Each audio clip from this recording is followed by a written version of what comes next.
Back with yet another application problem from Chapter 6. This is number 12 from 6.5. We have an enclosed area here where we have an enclosed area with a fence.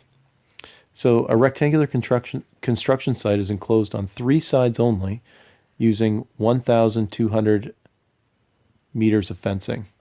So this is going to be this length right here. It's going to be 1,200 meters.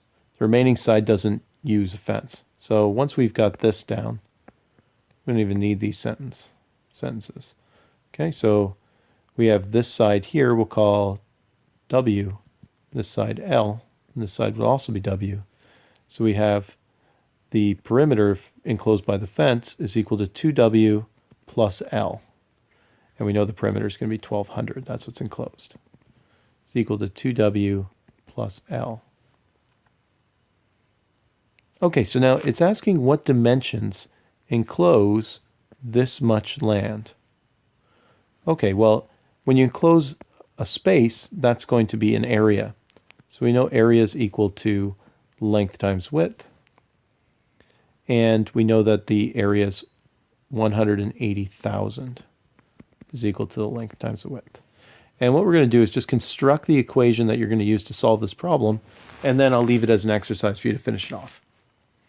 Now you'll notice that this doesn't look quadratic. We're dealing with quadratic equations in this chapter. So we have to go back to our understanding from chapter 1 where we solved systems and notice that we have 2 equations, 1 and 2. We have to get the information from 1 into 2, which will make it a quadratic. So let's go back to equation 1 here. We've got 1,200 is equal to 2W plus L. Let's just isolate for L. We get 1,200 minus 2W equals L. So this is what L is equal to in terms of the width.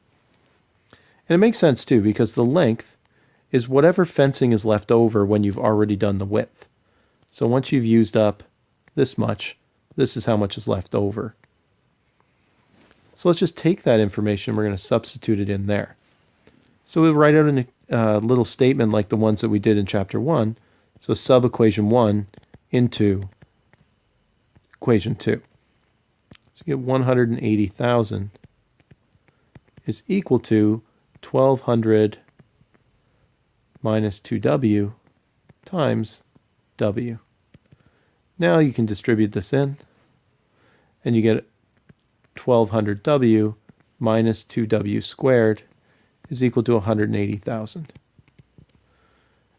Now you can get everything on the same side, because as we've seen before, things have to be in this form to either factor or use the quadratic formula.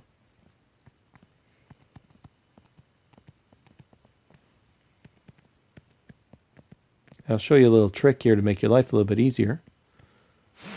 Let's just do what we would do if this was a linear equation, just to make it simpler. Why don't we just divide every term by something just to make the numbers nice and small. So we get W squared minus 600 now instead, W, plus 90,000 equals 0. And there you go. You've got A, B, and C. You can either plug them into the quadratic formula, which is x equals minus b plus or minus the square root of b squared minus 4ac all over 2a, or you can try to factor that. Factoring it might be difficult. You might be able to figure it out. Okay, so I'll leave that as an exercise for you to finish up. Constructing the equation was definitely the hard part of this question. So just remember that when you have enclosed areas, oftentimes you're given a statement about the perimeter, a statement about the area, and you have to combine the two.